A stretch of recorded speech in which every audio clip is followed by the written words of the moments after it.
Chapter 10, Break for Freedom. Thad was sure he would get no sleep that night. He knew he needed rest, but he was still young and he was tired. Less than a minute after he had wrapped himself in his buffalo robe, he was sound asleep. He had feared he would not waken as he had planned, but along in the night something awakened him, the quavering call of a screech owl. He shook his head and blinked his eyes open. He, Thad, was the one that should have been making that call. Could it be a real screech owl calling outside Yellow Cloud's village at this moment? It came again. The boy quickly rolled up his old buffalo robe.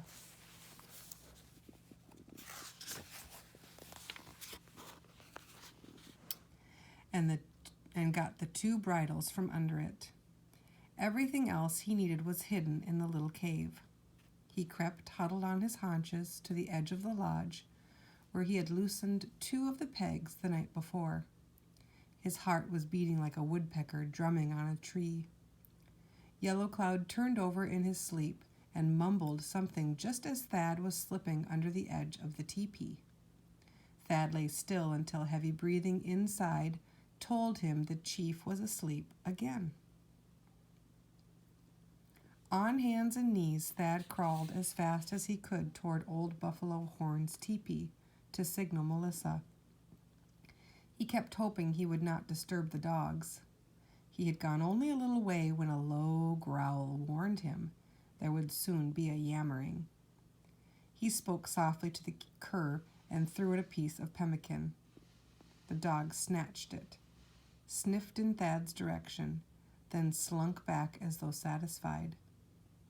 As the boy neared Buffalo Horn's lodge and was about to give another screech owl's call, he heard it again. It came from the direction of the horse herd and was repeated a minute later. That was Melissa. He knew it. She had beaten him to it. Thad felt a little ashamed, yet it made him feel better. She apparently had the needed courage. Thad got to his feet and broke into a run, heading straight for the horse herd. In the pale light of the stars, he could barely distinguish their outlines. The guards' fire had died down, and he felt sure the men and boys were asleep. There was nothing to fear from enemies on a night as cold as this. So they had grown careless. Slipping along the edge of the herd, Thad called softly, "Little bit. Bullet, come."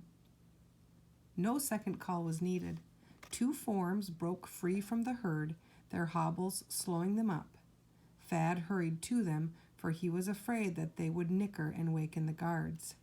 He crammed some dry grass into their mouths and whispered endearments into their eyes. They nuzzled him affectionately. As fast as he could, he slipped the hackamore on Bullet and the bridle on Little Bit. He untied their buckskin hobbles and tied his buffalo robes on the back of Bullet. Then he led the two of them away from the herd. His eyes were getting accustomed to the darkness, and he tried to find open, sandy stretches which would muffle their hoofbeats. In a little while he saw Melissa, a slender figure against the reflected gleam of the starlight on the creek. He felt easier when he saw her, for he remembered that he should have told her to have the cache of supplies ready for loading. It would have saved time, and time was the important thing now. Time to get far away. Thad handed the reins of the horses to Melissa while he hurried to the hiding place under the willows and took out the provisions. Dividing the jerky, nuts, and pemmican into equal shares, they tied their bundles on their horses. They led the ponies down the creek under the 3-foot banks till they felt they were out of hearing of the village. Their teeth were chattering with nervous excitement. They mounted, and Thad gave Melissa some whispered instructions. "If we hear those Comanches following us, and they seem about to catch up with us," he said, "I'll take off in a different direction and circle around so they'll follow me. But you keep going toward the east." "What will become of me if they catch you?" Melissa asked in a worried tone. You just stay on Little Bit and keep going. Don't leave her for a minute. Stay with her even when you let her graze at night. Keep her hobbled and hold on to her rope. It's a long one." Thad had brought a rope for staking each horse while it grazed. "But I might lose the way if you're not with me," she said. "I reckon you might, but Little Bit won't. She has escaped from the Comanches 4 times and gotten home every time. You won't even have to guide her. Just give her her head." There was something else that worried Thad, and he cautioned Melissa about it. "Little Bit's mighty poor, so you'll have to let her graze some every night. Make sure she gets water when she's thirsty, too." In a few minutes, they let the horses pick up speed. Thad felt happy and lighthearted, as their preparations for escape were well thought out. They had detailed advice from Sally Buchanan, who knew all there was to know about Comanches, Thad believed.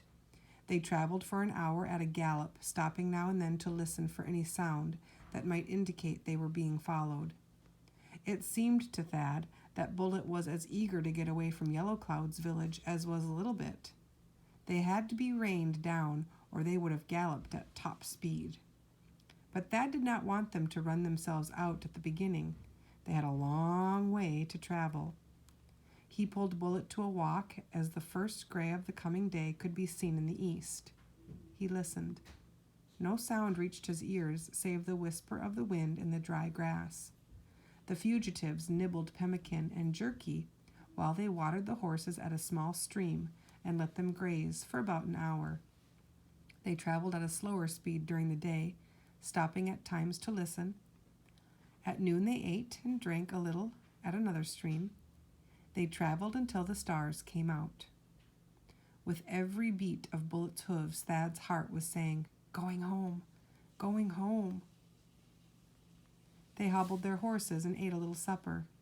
Thad tied Bullet's rope around his wrist so the horse would not stray. Then they rolled themselves into their robes and lay down in a shelter of a heap of rocks in a little draw. Dead tired, they slept all night without waking. At daybreak, Thad woke to see Melissa rolling out of her robe. "Thad! Thad!" she was calling. "They're coming!" Thad listened and could hear the faraway drumming of hoofbeats. They caught their ponies and mounted. Thad said, "Here, Lissy, take my share of food. If they catch me, you'll need it, and I won't." They let their horses out to a run, but in less than an hour, Thad knew that they were going to be overtaken. "Run for it, Lissy!" he shouted. "I'm taking off toward the left." So he saw her face as he turned Bullet's head. She was about to cry. He turned to the left and rode hard toward the north. As he pulled away from Lissy, he looked back. Little Bit was running toward the east, putting her whole heart into it. Bullet fought the rein for a minute, then he too settled down to a hard run. After a little, Thad could tell that the Comanches had changed their course to match his. It sounded as though there were 8 or 10 of them. Nothing at that minute could have pleased him more than the knowledge that they were after him instead of Melissa. He was still trying to get away from those yelling devils when he knew his flight was hopeless. As the dawn spread, he looked back, and there they were at his heels. One of them was swinging a rope, while several others had arrows nocked and ready to shoot. There were 9 of them, all young warriors. He drew Bullet to a halt, thinking it wiser to risk being taken alive than shot. There was a chance, Thad believed, that Yellow Cloud or Little Rabbit would keep the village people from harming him. These young braves were yelling like fiends, and when he slowed down, they swarmed about him. Some slapped him with their open hands with stinging blows. Others beat him over the head with their rawhide ropes. Finally, one swung a doubled rope, bringing it down on Thad's head. He was knocked from his uneasy perch on Bullet's back, and as he hit the ground, everything went black. Dun dun dun!